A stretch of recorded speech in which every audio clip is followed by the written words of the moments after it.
नमस्कार मित्र हो, आज आपण बघणार आहोत क्वेश्चन टॅग. काय बघणार आहोत? Question tag. QUESTION. Question tag. Question tag म्हणजे विधानार्थी प्रश्नार्थक वाक्याला एक छोटासा प्रश्न जोडलेला असतो, त्याला काय म्हणतात?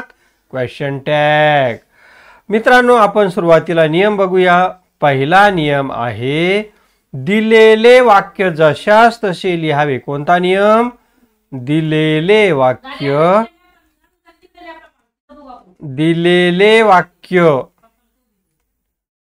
जशास तसे लिहावे. दिलेलं वाक्य काय करायचं? जशास तसे लिहावे. दिलेले वाक्य जशास तसे लिहावे. त्याच्यानंतर दुसरा नियम आहे त्याच्यानंतर काय करावा? कॉमा द्यावा. त्याच्यानंतर कॉमा द्यावा. कॉमा दिल्याच्यानंतर तिसरा नियम आहे त्याच्यानंतर वाक्यातील सहाय्यकारी क्रियापद घ्यावे. काय करावे? वाक्यातील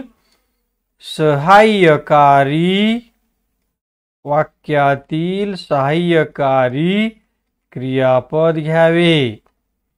काय करायचं? वाक्यात असलेलं सहाय्यकारी क्रियापद घ्यावे. जर नसेल तर काय करावं ते आपण नंतरच्या व्हिडिओमध्ये बघूया. त्याच्यानंतरचा चौथा नियम आहे त्याच्यानंतर त्या सहाय्यकारी क्रियापदाला जोडूनच N,T लिहावे. काय करायचं? त्या सहाय्यकारी क्रियापदाला जोडून N,T लिहावे. म्हणजे समजा जर त्या वाक्यात इज हे सहाय्यकारी क्रियापद असतं आणि त्याच्यामध्ये जर आपल्याला नॉट मिळवायचं असतं तर काय झालं असतं? ते इजंट. ISNOT isn't. अशा पद्धतीने सहाय्यकारी क्रियापदाला जोडून N,T घ्यावे. त्याच्यानंतर पुढचा नियम आहे तो म्हणजे त्याच्यानंतर वाक्यात असलेला कर्ता म्हणजे वाक्याच्या सुरुवातीला जो शब्द आलेला आहे तो कर्ता सर्वनामाच्या स्वरूपात घ्यावा. कर्ता काय करायचं? सर्वनामाच्या स्वरूपात घ्यावा. काय करायचा? कर्ता सर्वनामाच्या स्वरूपात घ्यावा. आणि शेवटचा नियम आहे 6वा. शेवटी काय करायचं? शेवटी काय करायचं? शेवटी क्वेश्चन मार्क घ्यावे. QUESTION. काय करायचं शेवटी? क्वेश्चन मार्क म्हणजे प्रश्नचिन्ह घ्यावे. चला तर आपण आता याच्यावर आधारित आपण एक काय करूया? उदाहरण बघूया. काय करूया? उदाहरण बघूया. एक्झाम्पल 1. उदाहरण घेऊया आपण. He is reading. READING. He is reading a book. He is reading a book. मित्रांनो, आपण या ठिकाणी नियम घेतलेले आहे. त्याच्यामध्ये काय नियम आहे? पहिला नियम काय आहे बरं? आपण याचं उत्तर लिहूया आता. ANS. दिलेले जे वाक्य आहे ते काय करायचं? जशाला तसं घ्यायचं. काय दिलेलं वाक्य? ही is reading. READING. He is reading a book. He is reading a book. त्याच्यानंतर पुढचा नियम काय आहे इथं? त्याच्यानंतर कॉमा द्यावा. चला आता याच्यानंतर काय करायचं? कॉमा द्यायचा. दिला कॉमा. पुढचा काय नियम आहे? त्याच्यानंतर कॉमा द्यावा. तिसरा नियम आहे वाक्यातील सहाय्यकारी क्रियापद घ्यावे. कोणत्या वाक्यात सहाय्यकारी क्रियापद? मित्रांनो, दिलेल्या वाक्यामध्ये सहाय्यकारी क्रियापद आहे इज, म्हणून आपल्याला ते जशाला तसं इथं घ्यावं लागेल. इज. पुढचा नियम काय आहे? त्या वाक्यातील सहाय्यकारी क्रियापदाला जोडूनच एन कॉमा टी घ्यावे. जर वाक्यात नसेल तर घ्यावे लागत असते एन कॉमा टी. त्याच्यानंतर वाक्याच्या सुरुवातीचा करता सर्वनामाच्या स्वरूपात घ्यावा. कोणत्या वाक्याच्या सुरुवातीला करता? वाक्य सुरुवातीला आल्याकरता ही, तो काय करायचा? सर्वनामाच्या स्वरूपातच आहे, पण तो जशास तसा इथं घ्यावा.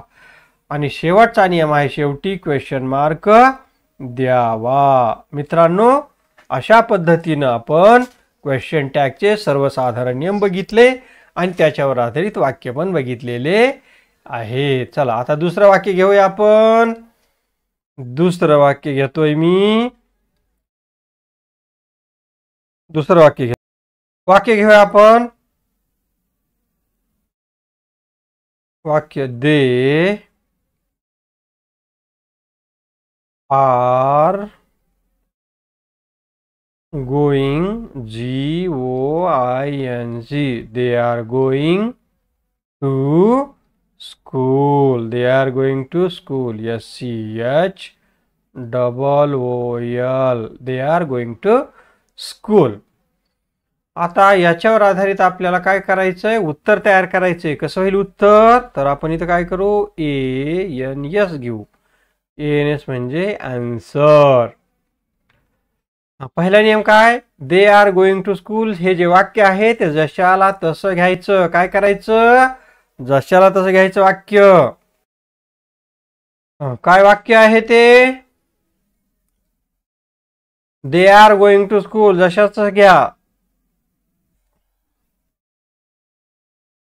THEY, they are, ARE, they are going to school, GOING, they are going to school, SCHOOL,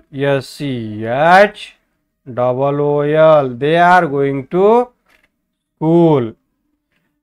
त्याच्यानंतर काय करायचंय? क्वामा द्यायचा आहे. काय करायचंय? क्वामा द्यायचा आहे. काय करायचं त्याच्यानंतर? क्वामा द्यायचा. दिला क्वामा. वाक्यात असलेलं सहाय्यकारी क्रियापद क्वामा नंतर कोणत्या वाक्यात सहाय्यकारी क्रियापद? आर. म्हणून आपण या ठिकाणी काय घेतलं? ARER. वाक्यात नॉट नसेल तर सहाय्यकारी क्रियापदाला जोडून आपल्याला एन कॉमा टी घ्यायचंय. आरंट दे. वाक्याच्या सुरुवातीस असलेलं सर्वनाम किंवा जर विशेष नाम असलं तर त्याच्याऐवजी सर्वनाम. आणि अशा पद्धतीने हे झालं आपलं उत्तर. चला याच्यानंतर आता आपण आणखीन एक वाक्य बघूया.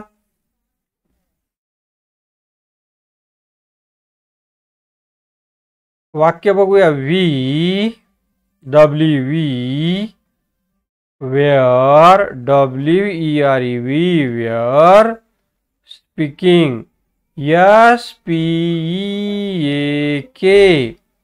we were speaking in the class. We were speaking in the class. CLASS. लिहा. CLASS.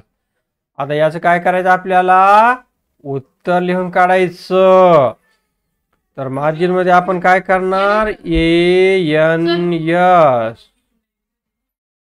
ANS लिहून काढायचं. पहिला नियम कोणता बघितला होता? दिलेले वाक्य जशास तसे लिहून काढावे. कोणतं दिलेलं वाक्य? We were, WERE, were speaking, SPEAK ING, we were speaking in the class. We were speaking in the class. CLASS. आणि त्याच्यानंतर काय करायचंय? क्वामा द्यायचा. काय करायचं? क्वामा. त्याच्यानंतर काय करायचं? क्वामा द्यायचा. त्याच्यानंतर काय करायचंय? क्वामा द्यायचा. त्याच्यानंतर आपण क्वामा देऊया. दिला क्वामा. त्याच्यानंतर वाक्यात असलेलं सहाय्यकारी क्रियापद घ्यायचं. कोणत्या वाक्यात सहाय्यकारी क्रियापद? Were, WERE were. त्याच्यानंतर वाक्यात जर नॉट नसेल तर सहाय्यकारी क्रियापदाला जोडून N, घ्यावे. आणि त्याच्यानंतर काय करायचं? वाक्याच्या सुरुवातीला जो कर्ता आलेला आहे तो सर्वनामाच्या स्वरूपात, पण या ठिकाणी ते सर्वनामच आहे, वी. आणि शेवटी क्वेश्चन मार्क. कळालं? अशा पद्धतीनं आपण क्वेश्चन टॅग आज बघितलेला आहे. सुरुवातीला काय बघितलं आपण? नियम बघितले. त्याच्यानंतर काय बघितले? वाक्य बघितले. थांबायचं का मग आपण? Okay, bye. BY, bye, tata, see you.